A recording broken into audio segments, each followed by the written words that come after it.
सागर, आपकी कृपा से जीवन हुआ उज्ज्वल।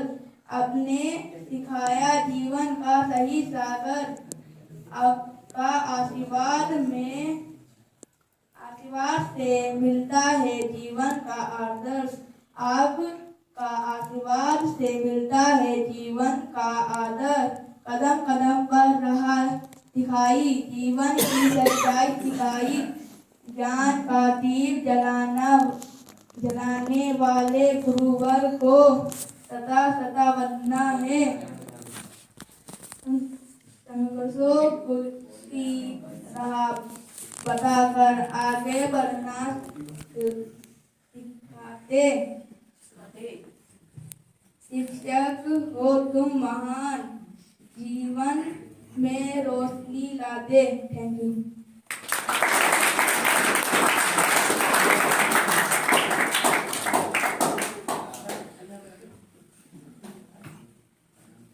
बहुत बढ़िया, बोलने का बहुत अच्छा प्रयास किया और यही आप लोगों के लिए सीखने की भी वो है। कक्षा 7 का विद्यार्थी आपके बीच में आए और अपने विचार प्रस्तुत किए। इसी क्रम में मैं आपके सामने 2 शब्द कहना चाहता हूँ। अज्ञानता को दूर करने ज्ञान की जोत जलाई है। गुरुवार के चरणों में रहकर हमने शिक्षा पाई है।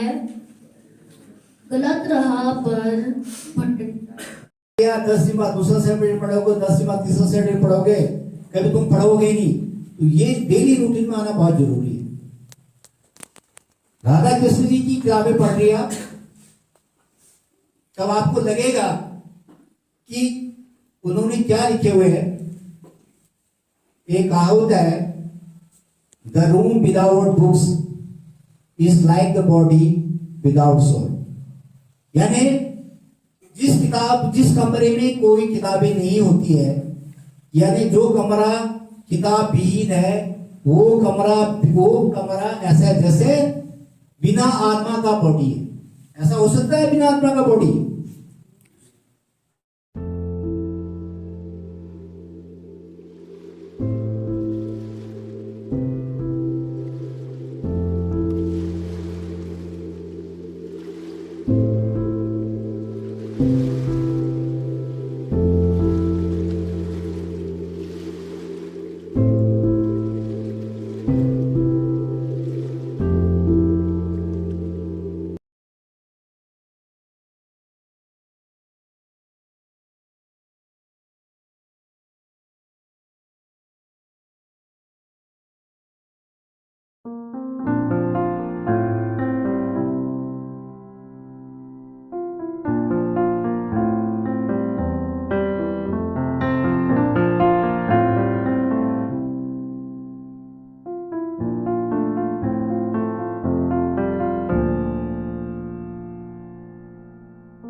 विदाई की यह पावन बेला आई, विदाई की यह पावन बेला आई, कभी खुशी कभी गम साथ लाई, कभी खुशी कभी गम साथ लाई। साथ साथ बीते हुए, साथ साथ बीते हुए खट्टे मीठे अनुभवों को जगाना है विदाई, खट्टे मीठे अनुभवों को जगाना है विदाई। सरकारी सेवाओं में आना जाना सदा रहेगा, सरकारी सेवाओं में आना जाना सदा रहेगा, सभी ने ये माना है। और सदन में हर्ष विषाद का माहौल छाया है, सदन में हर्ष और विषाद का माहौल छाया है। हर्ष विषाद के इस पावन बेला पर विगत वर्ष 7 बीते हुए शानदार पल एक एक करके याद आए, एक एक करके याद आए, सभी के मनों को खूब भाए, सभी के मनों को खूब भाए। 7 बीते हुए पल अब न लौट पाएंगे, 7 बीते हुए पल अब न लौट पाएंगे, हृदय के उद्गार अभिव्यक्त ना कर पाएंगे, हृदय के उद्गार अभिव्यक्त ना कर पाएंगे। और हर्ष इस बात का कि स्थानांतरित होकर मन इच्छित जगह मिली, हृदय में आपार खुशियां छाई, हृदय में आपार खुशियां छाई। प्रत्येक की कुछ न कुछ खूबियां हैं, प्रत्येक की कुछ न कुछ खूबियां हैं। शब्द नहीं है मेरे पास कैसे मैं अभिव्यक्त करूं, शब्द नहीं है मेरे पास कैसे मैं अभिव्यक्त करूं। निस्संदेह सभी खूबियां अनुकरणीय हैं, निस्संदेह सभी खूबियां अनुकरणीय हैं। बीते हुए पल अविस्मरणीय हैं, बीते हुए पल अविस्मरणीय। आप सभी के साथ बहुत अच्छा समय बीता और आप सभी का बहुत बहुत धन्यवाद। बस दिल से भुला देना हर एक कड़वी बात, बस दिल से भुला देना हर एक कड़वी बात। हम सब करेंगे आपका तहे दिल से याद, हम सब करेंगे आपको तहे दिल से याद। खुशियाँ आपके कदमों को छूती रहे, खुशियाँ आपके कदमों को छूती रहे, बार बार आपकी जिंदगी में आती रहे खुशियों के बौछार, आपकी जिंदगी में आती रहे खुशियों के बौछार। अंत में इन्हीं शब्दों के साथ उनकी दीर्घायु मंगल में जीवन की कामना करती हूँ और अपनी वाणी को विराम देती हूँ।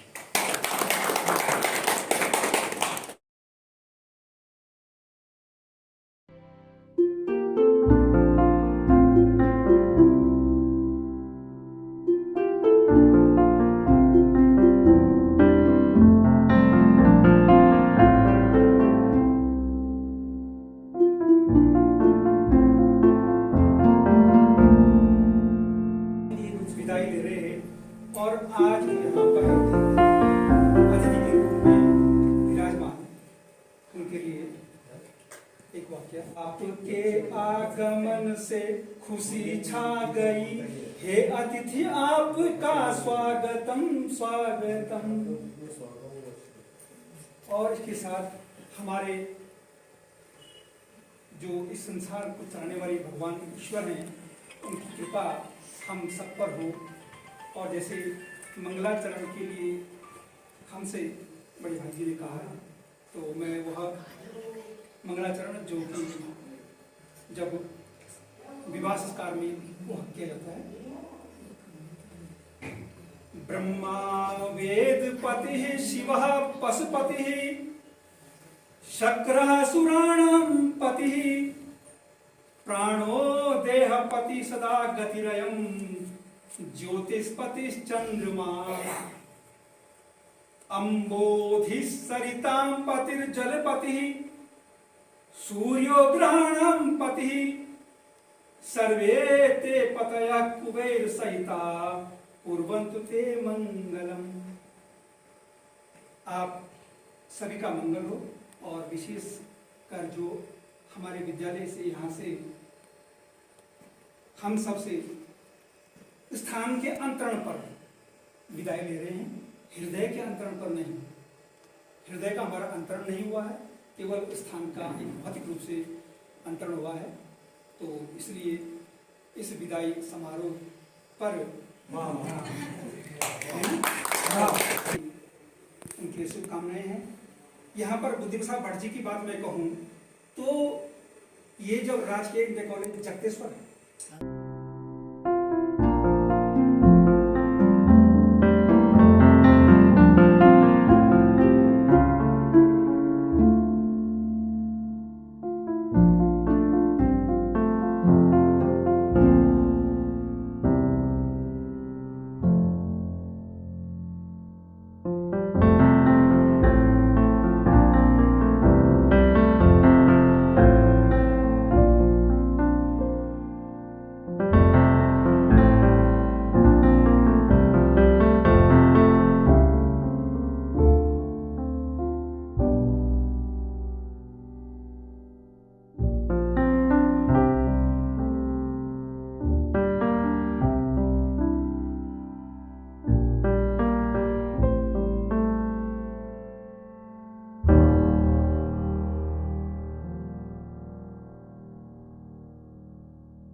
और हमारे बीच में दर्शक दीर्घा में बैठे हुए इस संसद के सम्मानित सदस्य श्री देव साहब।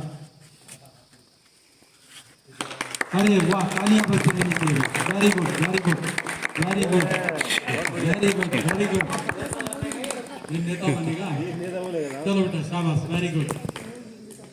इसके बाद नेता प्रतिपक्ष हो गए। नेता प्रतिपक्ष बैठ जाओ, वही बैठना, वही लाइन में बैठना। नेता प्रतिपक्ष के बाद और कोई मंत्री रह गए हों? कितने मंत्री गण हैं छत्तीसगढ़ में?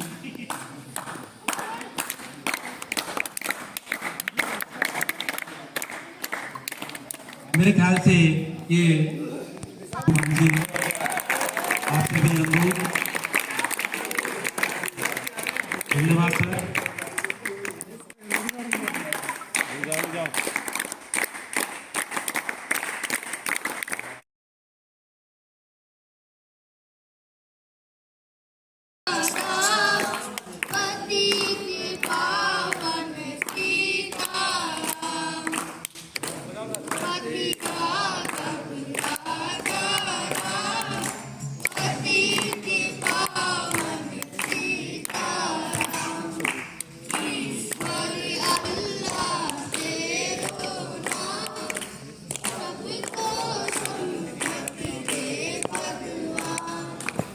प्रधानाचार्य महोदय जी, आदरणीय गुरुवीर एवं कार्यालय के सदस्य बंधु जी और मेरे भाइयों, सर्वप्रथम आज गांधी जयंती, लाल बहादुर शास्त्री जी की जयंती पर कोटि कोटि नमन। लाल बहादुर जी की जयंती पर कोटि कोटि नमन। मैं नवनीत कक्षा 7 आप लोगों के सम्मुख एक भाषण प्रस्तुत कर रहा हूँ। भाषण कहने में जो कुछ गलतियाँ होगी आप मुझे क्षमा कीजिए।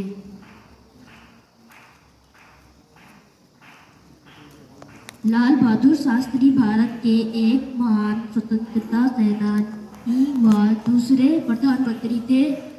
लाल बहादुर शास्त्री जी का जन्म 2 अक्टूबर 1904 को उत्तर प्रदेश के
कन्याकुमारी, कश्मीर से लेके कन्याकुमारी,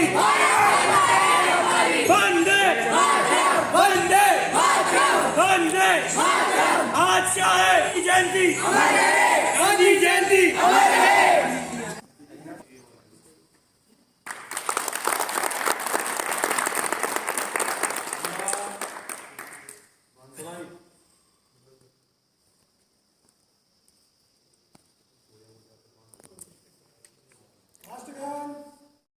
इसमें भारत का गौरव है और तिरंगे की शान है। इसमें भारत का गौरव है और तिरंगे की शान है। आन है देशवासियों की स्वाभिमान है। जय हिंद, जय भारत। धन्यवाद। धन्यवाद मिस्टर तनवीर, आपकी इस कविता ने अंदर तक हमको झकझोर दिया। गांधी जी के जीवन का पूरा जो जीवन वृत्त है इसमें चरितार्थ होता है। और गांधी जी यदि वे अहिंसावादी थे, पर कहीं ये भी सुनने में आता है कि अत्याचारी का शीश को चल देना कि हिंसा नहीं अहिंसा है। छीनता हो सत्य कोई और तो त्याग तब से काम ले, पुण्य है विच्छिन्न कर देना, बढ़ रहा तेरी तरफ जो हाथ है। ये दिनकर जी की इस पंक्ति के साथ में मैं आमंत्रित कर रहा हूँ मिस्टर विशाल अपने 2 शब्दों के साथ तैयार रहे। मिस्टर विशाल, ये कार्यक्रम बच्चों का है, जितने ज्यादा बच्चे आगे आएंगे हमको लगेगा कि ये कार्यक्रम अच्छा हो रहा है। अपने प्रिंसिपल सर, शिक्षकगण और मेरे प्यारे साथियों, आज हम सब यहाँ एकत्रित हुए हैं। भारत 2 अक्टूबर है। यह वो शुभ दिन है जब देश एक साथ 2 महापुरुषों महात्मा गांधी और लाल बहादुर शास्त्री जी की जयंती का उत्सव मनाता है। आज देश उनके महान विचारों, संघर्ष, योगदान और सादगी को याद कर उन्हें नमन कर रहा है। साथियों, मुझे आपके समक्ष दृढ़ जबरदस्त कार्य क्षमता वाले मैंने गांधी जी के बारे में कुछ पंक्तियां स्वनिर्मित रची है। आशा है आपको पसंद आए। आज है 2 अक्टूबर का दिन। आज का दिन बड़ा महान, आज का दिन बड़ा महान। आज के दिन वो फूल खिले जिनसे महका हिंदुस्तान, जिनसे महका हिंदुस्तान। सत्य अहिंसा प्रेम महान, सत्य अहिंसा प्रेम महान। जय जवान जय किसान, जय जवान जय किसान। भारत धरा अनमोल रत्नों की खान है, भारत धरा अनमोल रत्नों की खान है। गांधी जी महान है, गांधी जी महान है। जिससे बना देश महान, जिससे बना देश महान। जो है महापुरुषों की शान, जो है महापुरुषों की शान। सत सत उन महापुरुषों को, सत सत उन महापुरुषों को नमन, सत सत उन महापुरुषों को नमन। क्या जिन्होंने जीवन दान, क्या जिन्होंने जीवन दान। ऊंच नीच का भेद मिटाया, ऊंच नीच का भेद मिटाया। जाति पाति को दूर भगाया। जीवन के मुख्य आधार सत्य अहिंसा प्रेम, जीवन के मुख्य आधार। जिससे बना विश्व परिवार, जिससे बना विश्व परिवार। गांधी जी ने कई आंदोलन चलाए, तब जाकर आजादी पाई। गांधी जी ने कई आंदोलन चलाए, तब जाकर आजादी पाई। ब्रिटिश साम्राज्य का किया खात्मा, ब्रिटिश साम्राज्य का किया खात्मा। प्रसन्न हुई आत्मा, प्रसन्न हुई आत्मा। खूब परिश्रम करो, धैर्य रखो, खूब परिश्रम करो। लक्ष्य अपना महान रखो। अंतिम क्षणों तक हार न मानो, अंतिम क्षणों तक हार न मानो। सत्य के पथ पर आगे बढ़ो, तब जाकर जीवन जियो, तब जाकर जीवन जियो। ये गांधी जी के अनमोल कथन, ये गांधी जी के अनमोल कथन। जीवन में करो मंथन, जीवन में करो मंथन। खुद सो गए वतन को जगा गए, खुद सो गए वतन को जगा गए। महापुरुषों को कोटि कोटि नमन, महापुरुषों को कोटि कोटि नमन। अंत में मैं अपनी वाणी को विराम देती हूँ। जय भारत, जय उत्तराखंड। धन्यवाद। इन महान क्रांतिकारियों ने हमको आजादी दिलाई, तो इनके जीवन से हम सभी लोगों के पास और आपको इनको हृदय से धन्यवाद करते हुए इनके जीवन से कुछ ना कुछ अवश्य। मैंने ढूंढा बहुत हो जहां न मिला, मैंने ढूंढा बहुत हो जहां न मिला। मेरे वतन जैसा न कोई जमी न कोई आसमां मिला, मेरे वतन जैसा ना कोई जमी ना कोई आसमां मिला। प्यारे बच्चों, मंचासीन यहाँ पर आदरणीय प्रधानाचार्य मोदी जी, समस्त अध्यापकगण, अध्यापिकाएं, कार्यालय कर्मचारी एवं प्यारे बच्चों, सबसे पहले मैं आपको शुभकामनाएं देता हूं। आज महात्मा गांधी जी और शास्त्री जी के जन्म दिवस पर जिनकी जयंती मनाने का आज सौभाग्य मिला है और आज हम मना भी रहे हैं। मेरे से पूर्व आए सभी वक्ताओं ने उनकी जीवन पर बहुत अच्छा प्रकाश डाला। होता है ये उद्देश्य क्या है कि इनके जो अच्छे गुण थे वो भी क्या करें, अपने जीवन में समाहित करें। और उन्होंने जो कार्य किए उनसे प्रेरणा लेकर हम अपना भविष्य का निर्माण करें। शिक्षक भाइयों, शिक्षिका बहनों, प्यारे बच्चों, मुझे कहा गया है कि बहुत शॉर्ट में आप कहिए। वैसे तो आज जिन दो महामना व्यक्तियों की जयंती है उनके बारे में जितना कहा जाए कम है, पर जो भी उनके बारे में स्थूल जानकारियां हैं हम सबके समक्ष हैं, वो आप सबको बता दी गई है। मैं केवल 2 घटनाओं का जिक्र करूंगा, एक गांधी जी से जुड़ी, एक शास्त्री जी से जुड़ी। तो गांधी जी जब भारत आए 1915 में, तो मैंने कई बार बताया 10th वालों को भी कि 2 साल उन्होंने कुछ नहीं किया, आंदोलन कुछ नहीं किए, क्योंकि गोपाल कृष्ण गोखले उनके गुरु थे और उन्होंने कहा कि कुछ मत करो, तुम्हें भारत में जो पॉलिटिक्स हो रही है उससे तुम्हें कोई लेना देना नहीं है। अगर तुम्हें इस राजनीति को देखना है और इसमें हिस्सा लेना है, इसको लीड करना है, इसका नेतृत्व करना है, तो आप क्या करेंगे, पहले आपको पूरे भारत का भ्रमण करना चाहिए। गांधी जी ने 2 साल तक पूरा भारत घूमा और ये कहा जाता है कि गांधी जी के अलावा शायद ही एक इक्के दुक्के नाम और आते हैं जिन्होंने पूरे भारत का भ्रमण किया होगा, कभी ट्रेन से, कभी बस से, है ना, कभी पैदल। तो वो एक नैतिकता, जहां उन्होंने देखा कि कई भारत के गरीब ऐसे हैं लोग, हमारी जनता ऐसी है जिनके पास कपड़े नहीं है पहनने के लिए। अब से तुमने गांधी जी की कोई फोटो ऐसे नहीं देखी होगी जिसमें वो जो है पूरे कपड़े पहने हुए हैं, एक तरह से धोती पहनते थे वो और आधा तन उनका नंगा ही रहता था। यही कारण है कि जब अंग्रेजों को लगने लगा कि यार ये तो बड़ा जबरदस्त व्यक्ति है, और उन्होंने इंडिया के लोगों को बुलाना शुरू किया कि आओ भाई, हम तुम्हारी मांगे सुनने को तैयार हैं, राउंड टेबल कॉन्फ्रेंस में आओ, गोल मेज सम्मेलनों में। तो गांधी जी जब गए तो नंगे गए, आधे नंगे, धोती पहन के, और अपने साथ ले गए अपनी बकरी। तो जो चर्चिल थे, विंस्टन चर्चिल प्रधानमंत्री, उन्होंने बयान दिया कि यार मैं समझ नहीं पाता, क्योंकि वहां के जो सम्राट थे, राजा, उन्होंने कहा ये कौन, इस व्यक्ति से मिलने के लिए मैं बहुत उत्सुक हूं, इनके बारे में बहुत सुना है मैंने, गांधी के बारे में। तो चर्चिल ने कहा था मुझे समझ में नहीं आता दुनिया इस आधे नंगे व्यक्ति को लेके इतनी पागल क्यों हो रखी है ना। तो ऐसा जलवा था। खुश हो सकते हो तुम लोग कि क्रिकेट के अलावा भी इंडिया का इससे पहले पूरी दुनिया में इतना जलवा रहा है गांधी जी के नाम से, ठीक है। अब रही शास्त्री जी की बात, देखो शास्त्री जी, इसे कहते हैं नैतिक जिम्मेदारी होना किसी चीज की। हमारे यहाँ कई बार बहुत से बच्चे कुछ तोड़ ताड़ देते हैं, या कोई भी कुछ तोड़ देता है, कभी खिड़की का कांच तोड़ दिया, हम लोग पूछते हैं किसने तोड़ा, क्या किया, सब लोग बताते नहीं है। उल्टे बताते तो है नहीं, बगल वाले को भी अगर पता है कि इसने तोड़ा तो उसे। उस जमाने में रेल दुर्घटना हो गई थी, अभी भी होती है, ट्रेनें पटरियों से उतरती रहती हैं, एक्सीडेंट होते रहते हैं। विपक्षियों का काम है, वो कहते हैं रेल मंत्री इस्तीफा दो, इस्तीफा दो। सरकार कहती है रेल मंत्री की कोई गलती नहीं है, टेक्निकल फॉल्ट हो गया था, कोई बात नहीं, आगे नहीं होंगी दुर्घटनाएं। वो एक दूसरे के चिट्ठे गिनाने लगते हैं सब। शास्त्री जी पहले मंत्री थे जिन्होंने कहा कि मैं रेल मंत्री रहा हूं, मेरे रहते दुर्घटना हुई है, इतने लोगों की जानें गई हैं, मेरा कोई औचित्य नहीं बनता इस पद पर रहने का। उल्टा उन्होंने पंडित नेहरू को कहा कि आप इसकी स्वतंत्र जांच कराएं, और अगर मैं दोषी पाया जाता हूं, मेरे द्वारा कोई नीति ऐसी गड़बड़ हुई, तो मुझे सजा जो भी होगी भारतीय संविधान के तहत। और आपको पता है कि ये एक बहुत बड़ा कुछ नैतिक मापदंड था। ये 2 घटनाएं मैंने आपको